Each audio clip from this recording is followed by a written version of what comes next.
말씀을 보시겠습니다. 주보에 기록된 대로 요한일서 3장 6절부터 9절까지 요한일서 3장 6절부터 9절까지입니다. 제 성경으로 390년입니다.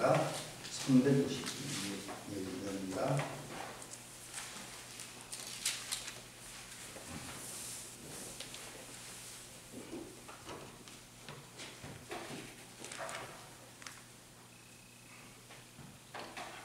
다 찾으셨나요? 예, 그러면 제가 천천히 공부를 해드리겠습니다. 그 안에 거하는 자마다 범죄하지 아니하니 범죄하는 자마다 그를 보지 못하였고 그를 알지도 못하였느니라. 자네들아, 아무도 너희를 미혹하지 못하게 하라. 의를 행하는 자는 그의 의로우심과 같이 의롭고 죄를 짓는 자는 마귀에게 속하나니 마귀는 처음부터 범죄하니라. 하나님의 아들이 나타나신 것은 마귀의 일을 멸하려 하십니다. 하나님께로부터 난 자마다 죄를 짓지 아니하나니 이는 하나님의 씨가 그의 속에 거함이요 그도 범죄하지 못하는 것은 하나님께로부터 났습니다. 아멘. 오늘 우리 기독교 대한감리의 모든 교회들이 함께 지키는 그 웨슬리 목사님 회신 283주년 기념주일입니다. 다른 UMC라든지 영국 감리교회는 어떻게 되는지 모르는데 우리 그 한국 교회에서는 대한 기독교 대한 감리교회에서는 오늘 웨슬리 목사님 회신주일을 지키죠. 근데 이제 그 웨슬리 목사님을 전문적으로 이제 영과 공부한 학자들이나 목사님들이 늘 그 얘기하더라고요. 왜 5월 20일 천후에서 그 때문에 웨슬리 회신주일을 지키냐고. 우리 감리교회가 웨슬리 목사님의 영성과 신학을 본받아서 하려면 다 그런 면에서 예배드리는데 꼭 이상하다 그런 얘기를 하시더라고요. 그런 면이 있긴 하지만 어쨌든 오늘 우리는 우리가 속한 우리 기독교단 감리회의 일원으로서 이제 그 행사에 따라가면서 말씀을 살펴보면서 은혜 받도록 합니다. 우리 성도님들은 우리 기독교 역사에서 전도하는데 또 교회 부흥을 이루는데 저는 이제 교회 부흥보다는 기독교 부흥이라고 말하고 싶어요. 근데 기독교 부흥과 전도하는데 또 복음을 전파하는 데 있어서 가장 큰 부문을 세우고 아름다운 열매를 맺은 분이 누구라고 보십니까? 그러니까 이거 한마디로 얘기 가장 위대한 하나님의 종을 누구라고 여기시는지요? 예수님은 빼놓고요. 예수님은 이제 주님이시니까 이제 주님의 일꾼으로서 가장 위대한 일꾼은 누구라고 생각하십니까? 뭐 사람들의 그 관점에 따라서 보는 각도에 따라서 또 아마 그 성도가 소속한 교단에 따라서 이제 다르게 얘기를 하겠죠. 근데 이제 어떤 분 목사님이 얼마 전에 같이 찾아보고 어디 갔는데 그런 얘기를 하더래요. 그것도 우리 감리교 목사님이 아니 그분은 저는 이제 다른 목사님한테 들었고 그분 다른 목사님 이제 얘기 들었는데 그 얘기 했던 분이 감리교 목사님이 아니고 장로교 목사님인데 천국에 가니까 천국에 있는 위대한 신학자들 가운데 천국에 있는 분들은 요한일서 목사님밖에 없다 그러더래요. 왜 그러냐니까 예수님한테 따졌나봐요. 그분이 그랬더니만 이게 사실인지 아닌지 모르겠어요. 이게 꿈인지 그건 모르겠는데 그분 얘기가 그러더래요. 다른 칼빈이라든지 루터 같은 사람은 사실 신학을 열심히 강좌를 했지만은 웨슬리 목사님도 전도라고 설교하지는 않았다. 근데 웨슬리 목사님은 사실 신학자라기보다는 전도자의 목회자인데 또 설교가인데 그런 면에서 복음 전환이 열심히 했기 때문에 웨슬리 목사님이 천국에서 가장 큰 대접을 받는다 이렇게 얘기를 하더라는 거죠. 그런 면에서 보면 다른 교단에 속한 목사님들까지 그 정도라면 우리 웨슬리 목사님의 그 공헌도라든지 위대함은 능히 인정할 만합니다. 근데 웨슬리 목사님이 처음부터 그렇게 위대했느냐? 그건 아니죠. 우리가 잘 알다시피 적어도 우리가 지금 오늘 회심주일을 지키는데 1738년 5월 24일 전까지는 신앙생활을 열심히 했습니다. 신앙생활을 열심히 했지만 그렇다고 해서 그가 그런 큰 설교가나 위대한 신학자는 아니었습니다. 그래서 그때까지 평범했어요. 평범한 그냥 설교자였고 평범한 목사였고 평범한 옥스퍼드 대학교 교수였었습니다. 근데 이랬더니 그가 위대하게 전도자가 되고 위대한 설교 신학자는 둘째치고요. 설교자, 위대한 전도자가 됐고 교회 부흥, 기독교 부흥을 일으키게 되는 것은 뭐 사람들에 따라 학자들에 따라 다르게 분류하는데 저 같은 경우는 이제 제가 좀 관심과 공부하는 사람으로서 제 나름대로 정리하는 것은 두 가지 그 과정과 원인 때문에 그런 결과가 나타난다고 생각을 해요. 그게 뭐냐면 오늘 우리가 지키는 외신 회심, 그러니까 사실 이게 우리가 회심이라는 말을 쓰는데 어떤 분들은 또 회심이라고 안 쓰고 그냥 신앙 시험이라고 쓰더라고요. 근데 그게 전부는 아니기 때문에. 그래서 그 중에 하나가 1738년 5월 24일 올더스계에 있어서 신앙 시험을 하잖아요. 가슴 뜨거워진 경험. 이게 이제 웨슬레 목사님이 위대해진 첫 번째 원인이 됐어요. 그 다음에 두 번째 원인은 그리고 한 6개월 5월이니까 7개월 정도 지났나요? 그 1739년 1월 1일에 그 자료에 따라서 숫자가 좀 다르더라고요. 근데 어저께 제가 살펴본 자료에 보면 한 60여 명의 성도들이 이제 한 집회에 참석했어요.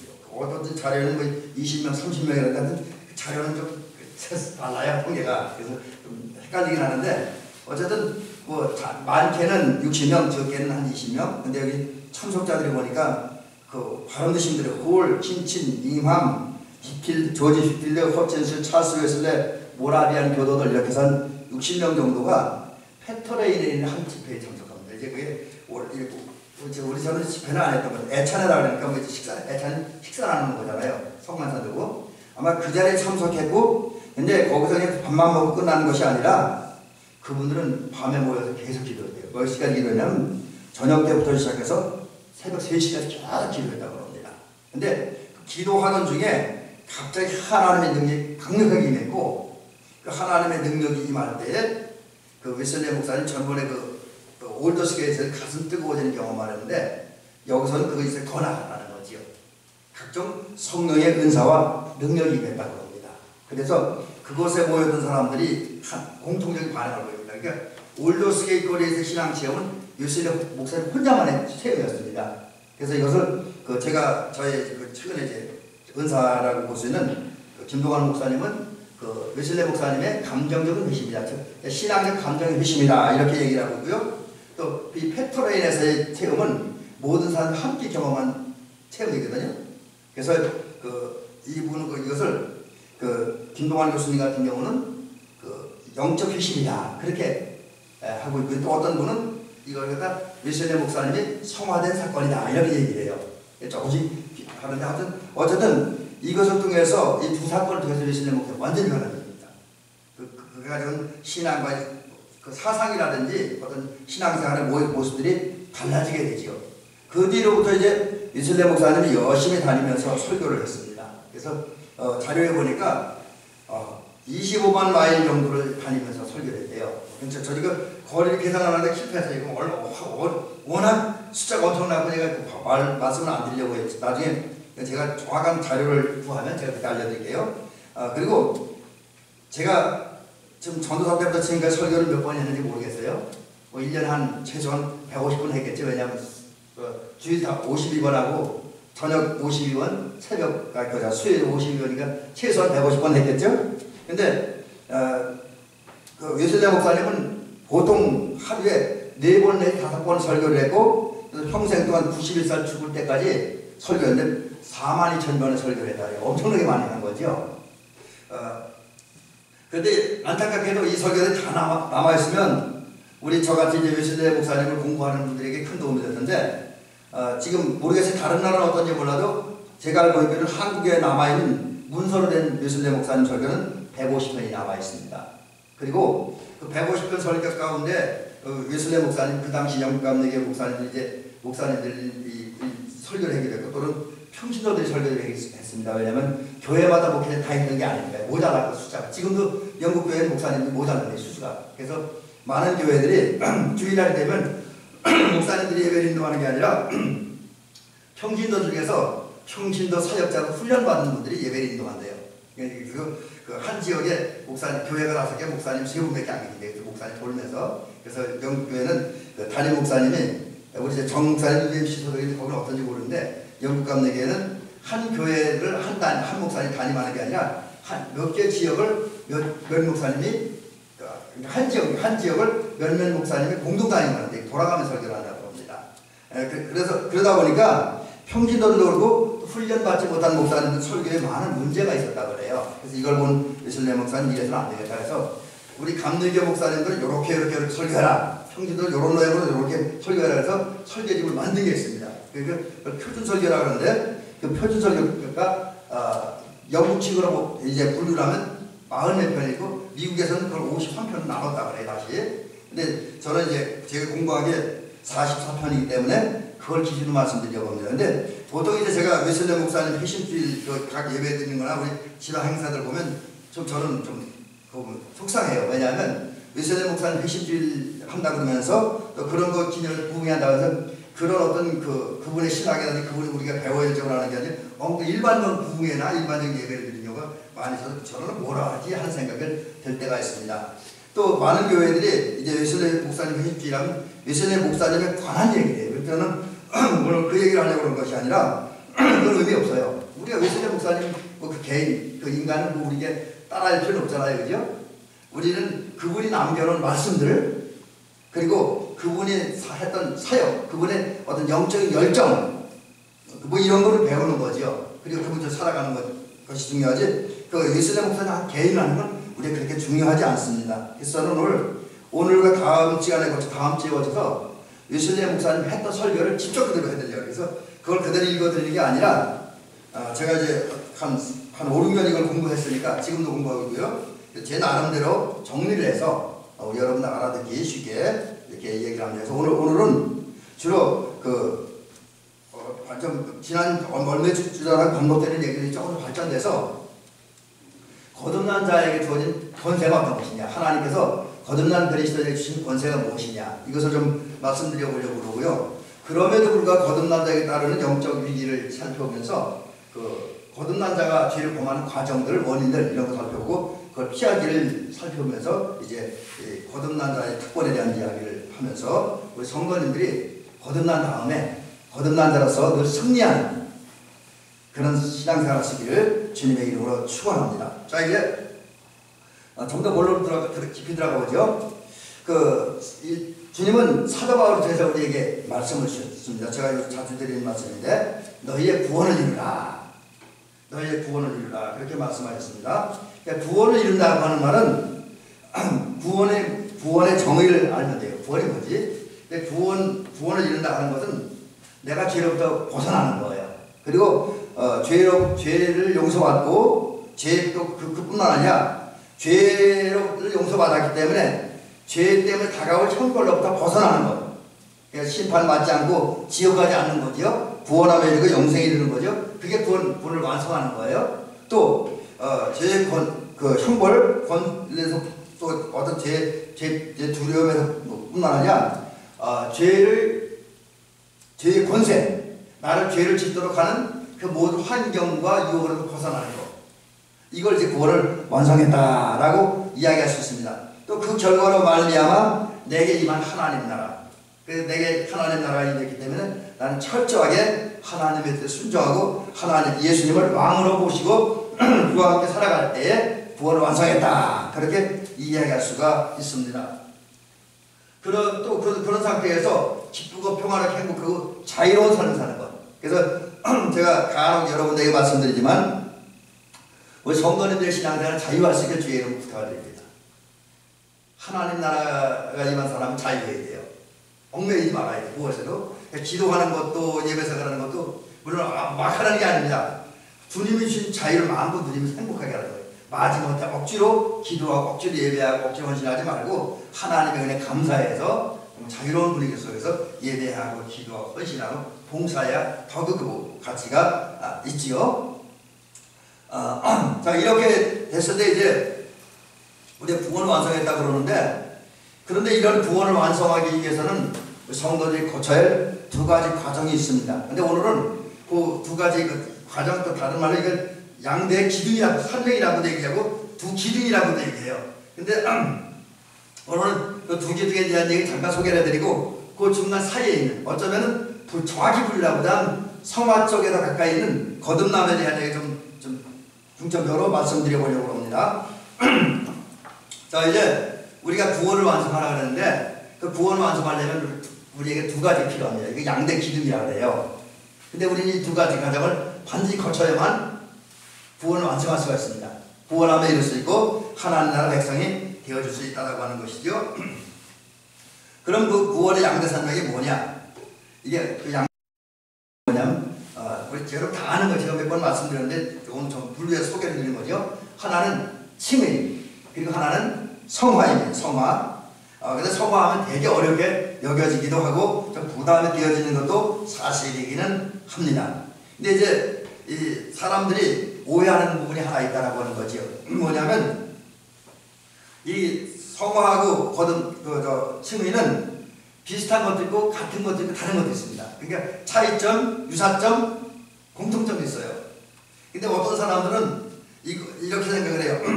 이 칭의, 하나님부터 의롭다 함을 얻으면 자연스럽게 성화가 된다. 그래서 이걸 한꺼번에 일어나는 것이라고 생각하기도 똑같은 것이라고 여기기도 합니다. 그러나 다 같은 분도 있지만 그런 다른 점이 있어서 좀 더 깊이 들어가면 칭의, 그러니까 하나님부터 의롭다 함을 얻는 것과 성화에 이르는 것은 분명히 구분되어져 있다라는 것이죠. 자, 그러면 칭의는 우리가 잘 아는 대로 한마디로 정리하면 하나님부터 의인을 인정받는 거지요. 반면에 성화라고 하는 것은 이제 한마디로 정리하면 우리가 완전히 변화되어서 이젠 우리가 하나님과 우리 사이 화해가 이루어지고 연합한 다음에 내가 하나님의 도움으로 의롭게 살아가는 것, 하나님의 의를 내 삶 속에 실천하는 것이다. 그렇게 이야기할 수가 있습니다. 그렇다고 한다면 이제 우리가 저와 여러분들은 그 의로운 칭의의 단계를 넘어서야 돼요. 맨날 그 단계에 있다면 좀 영적으로 진보가 되어 있지 않다, 신앙적으로 발전되어 있지 않다, 그렇게 이야기할 수가 있습니다. 그래서 우리 이제 기본적으로는 회개하고 죄사함 받음으로 칭의의 단계는 반드시 거쳐가야 돼요. 그것이 이루어지지 않으면 구원은 우리가 없습니다. 근데 반드시 그 단계는 거쳐가야 되고 그런 다음에 좀 더 깊이 적어도 우리가 하나님 나라 백성이 되려면 성화의 시작이 거듭남이기 때문에 그 거듭남을 좀 시작을 해서 성화의 단계에 들어가야 된다라는 것이죠.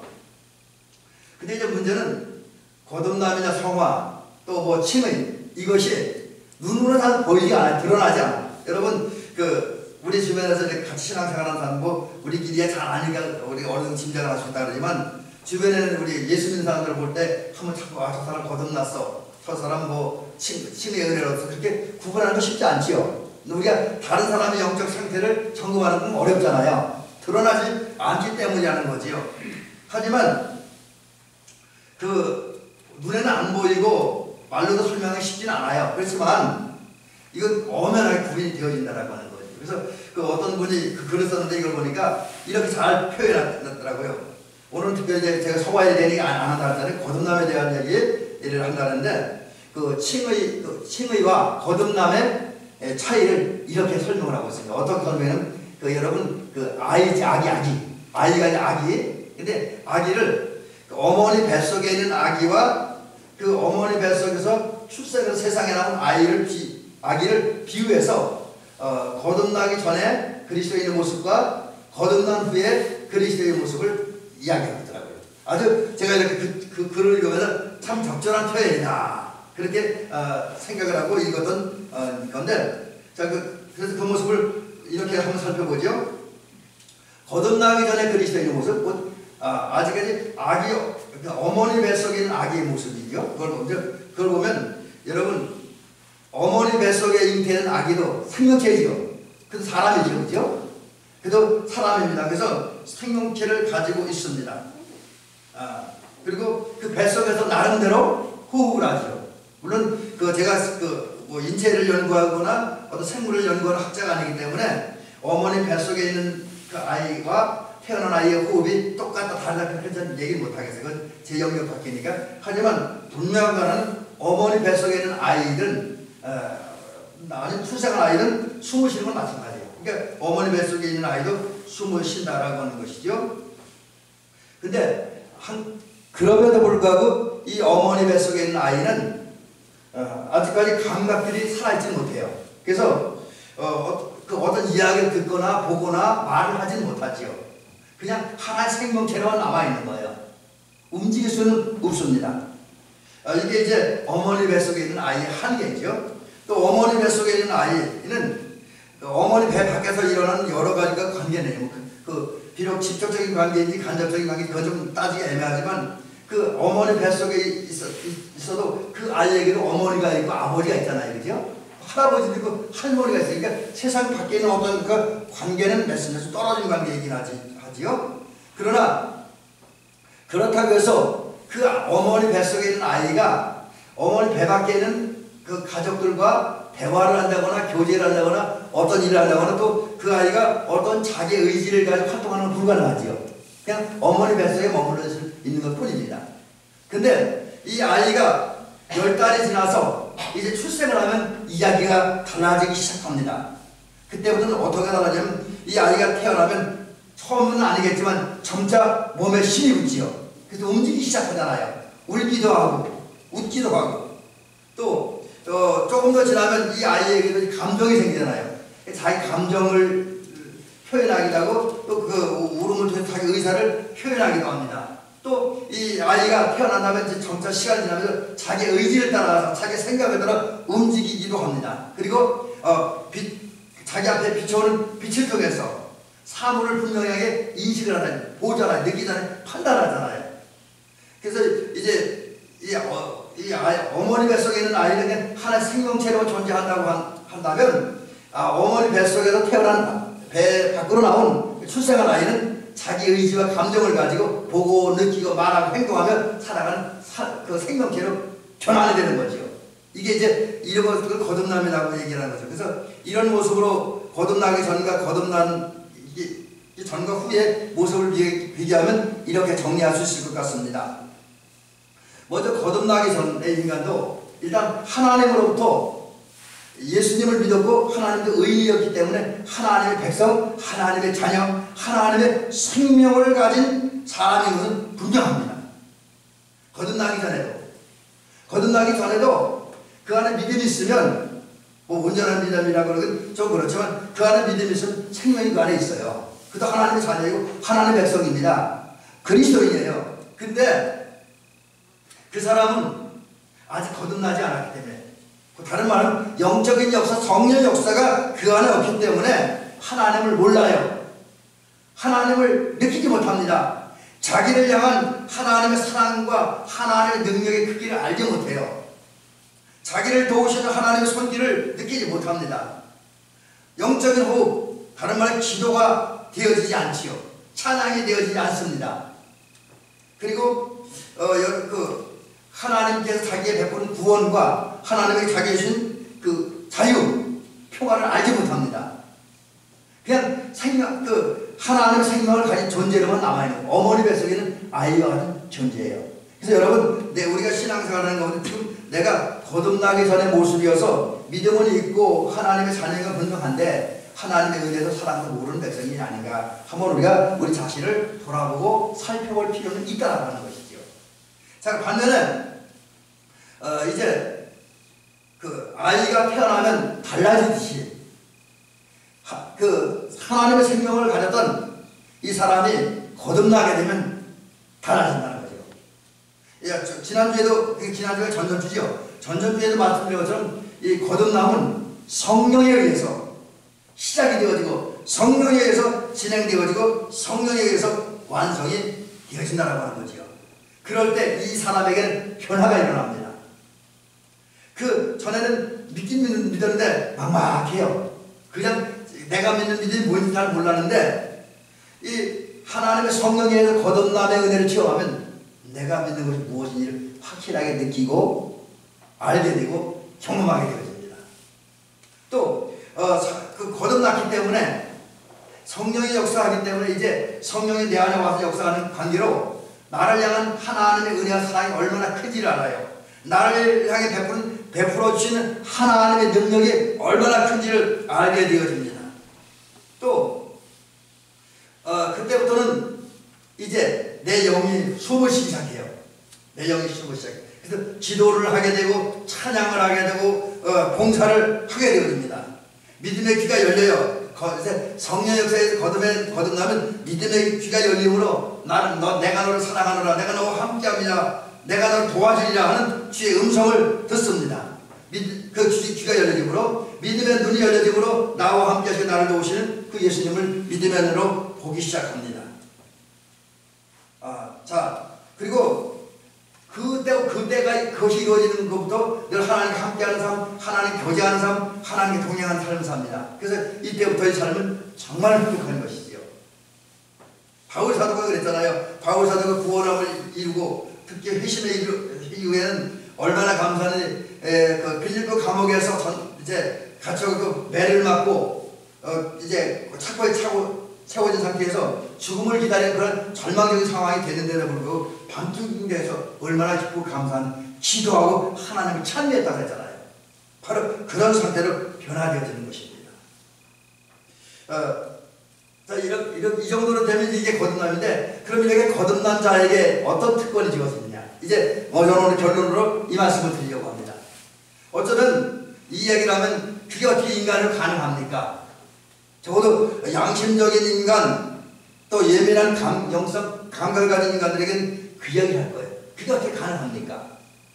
그렇지만 오늘 성경은 우리에게 분명히 얘기했어요. 하나님께로 난 자, 거듭난 자마다 이런 은사가 있다, 이런 권세가 있다라는 사실을 분명히 밝혀주고 있습니다. 이게 뭐냐? 오늘 본문에 의하면, 또 웨슬리 목사님 설교에 의하면 거듭난 자는 죄를 짓지 않는다는 거지. 참 이건 엄청난 거예요. 어떤 목사님이 그 얘기를 하더라고 했어. 내가 그 마태복음 5장 7장의 산상수훈 말씀을 따라 어떻게 살겠냐고, 그건 불가능하다고 이야기를 합니다. 근데 저는 그 목사님 그 얘기는 지금 생각해보면 좀 이해가 안 가요. 왜냐면 그 목사님 나름대로 신학교 졸업 논문을 웨슬리 목사님에 대해서 썼다면서 어떻게 그런 소리 하셨을까? 왜 그걸 모를까 하는 생각이 들어요. 지금도 저랑 친하게 지내는 목사님인데, 근데 물론 이제 나이가 저보다 많으니까 제가 그 얘기는 안 하죠. 후배가 그 얘기하는데, 근데 여러분 하여튼 목사님은 그 생각을 못하는데, 적어도 오늘 본문 그 성경이 가르쳐준 바에 의하면, 또 웨슬리 목사님 설교에 의하면 거듭난 거리죠. 죄를 짓지 않아요. 이게 진짜 무서운 얘기예요. 마치 그에 대한 요셉이 보디발 아내의 유혹을 받았잖아요. 나와 동침하자고 하는. 근데 그 유혹을 뿌리치고 나감으로 자기를 지켰던 요셉처럼. 또 지난주에 우리가 말씀드렸던 것처럼 예수님께서 광야에서 40일 동안 금식하신 다음에 마귀에게 3가지 시험을 받았잖아요. 돌덩이 떡덩이가 되게라, 성전 꼭대기에 내리라, 이제 닭에게 절하라. 그럼 다 되겠다, 뭐 이런 유혹을 받았습니다. 근데 예수님은 그 단물리 쳤잖아요. 죄를 짓지 않았잖아요. 그와 같이 원칙적인 면에서 보면 거듭난 그리스도인들은 세상과 마귀가 아무리 치부하고 끈질게 유혹을 하고 교활하고 교묘한 방법으로 유혹을 한다 할지라도 죄를 짓지 않는다라는 것이죠. 그래서 오늘 본문은 제가 다시 한번 소개해드렸죠. 그 안에 거하는 자마다 범죄하지 아니하나니, 제가 6절에서 말씀드리고, 또 오늘 본문에서 보면 하나님께로부터 난 자마다 죄를 짓지 아니한다 그랬습니다. 여기서 그 안에 거하는 자, 하나님께로부터 난 자는 한마디로 얘기하면 거듭난 자라는 뜻입니다. 다른 말로 하면 그리스도 안에 있는 사람, 그리스도와 함께 살아가는 사람을 말하지요. 근데 본문에 의하면 이런 사람은 죄를 짓지 않는다는 거죠. 근데 여러분, 그럼에도 불구하고 우리가 하나 이해하고 또 알아야 될 게 있습니다. 저와 여러분들이 거듭났다고 해서 우리가 뭐 특별한 사람, 비범한 사람, 대단 엄청 무언가가 있는 사람이 되었다는 건 아닙니다. 여러분, 우리가 늘 느끼지만 은혜 받아도 성령 체험은 거듭나도요 똑같습니다. 다른 사람이 다를 거 없어요. 똑같은 성적을 가지고 있습니다. 그런데 오늘 본문은 그럼에도 불구하고 거듭난 사람은 죄를 지지 아니한다. 이 권세라는 거예요.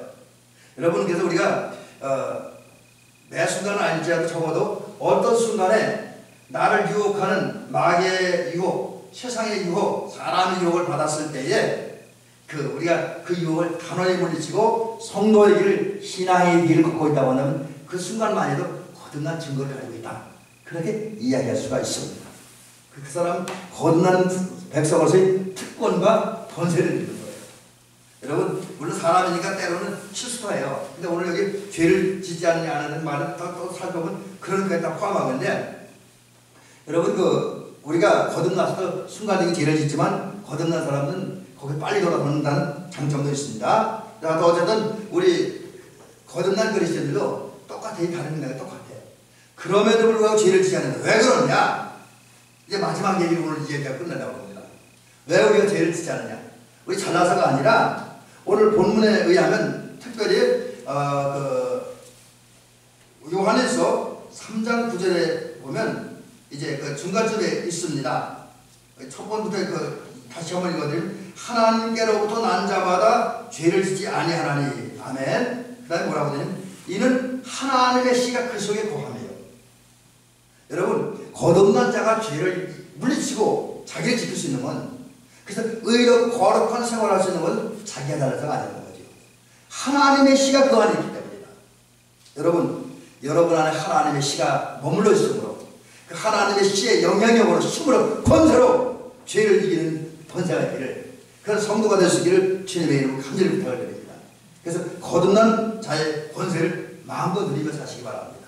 자, 그러면 그 하나님의 씨, 우리를 죄짓지 않고 거듭난 자의 권세를 누리게 하는 그 하나님의 씨가 뭐냐는 거죠. 크게 얘기하면 두 가지입니다.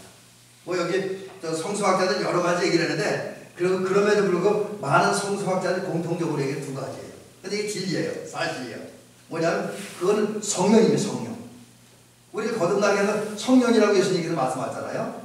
성령에서 우리 거듭났으니까 우리를 거듭나게 하는 성령은 우리 거듭나게 한 다음에 나는 떠나게 너 잘해봐. 그 떠나가는 성령이 아니잖아요. 그죠?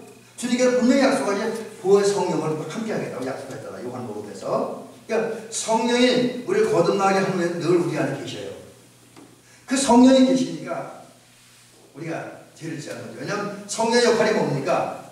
여러 가지 역할이 있지만 우리가 죄의 유혹을 받을 때 그 죄의 유혹을 받고 있다는 사실 우리가 알게 하잖아요. 깨닫게 하잖아요. 느끼게 하잖아요. 그리고 그 어떤 잠깐 동안 생각이 잘못된 죄를 지으려고 막 그러는데 저거 성령에 민감한 사람 그거 안 돼. 그거 죄야. 이걸 느끼잖아요. 성령의 역할이 그거예요. 그리고 만약에 설사 죄를 지었을 때는 빨리 하나님께 나가서 회개하도록 만들어요. 그러니까 회개하도록 만들면 죄가 사라지는 거죠. 그게 성령의 역사입니다. 그리고 죄와 싸우려고 할 때는 오히려 더 강한 의지, 더 강한 그 투쟁심, 또 죄를 이길 수 있는 권세를 주는 거예요. 그게. 그러니까 성령이 역사하니까 죄를 안 하는 거예요. 자, 그래서 이 성령이 우리 안에 이런 성령이 역사하니까 임하고 역사하니까 죄를 이기고 승리하면서 거듭난 자의 권세를 누리며 살게 되어지는 것이죠. 두 번째는 하나님의 말씀입니다. 하나님의 말씀. 여러분 하나님의 말씀은 능력이고 권세가 있는 줄로 믿으시기 바랍니다. 하나님의 말씀은 자의 역할을 하잖아요. 그래서 그 하나님의 말씀은 나를 바라보기도 하지만 현실 속에서 되어진 이 일들이 의로운 일인가 거룩한 일인가 하나님의 뜻에 맞는 것인가 하나님의 뜻에 맞지 않는 것인가 진리인가 진리가 아닌가 이것을 드러내고 보여주는 역할을 하는 게 하나님의 말씀이라는 거잖아요. 그죠?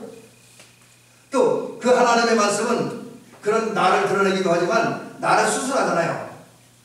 좌우에 나서는 어떤 검보다도 예리하여 내 혼과 영과 골수를 찔러 쪼개게 한다. 그렇게 히브리서 4장 12절에서 우리가 말씀을 해주고 있습니다.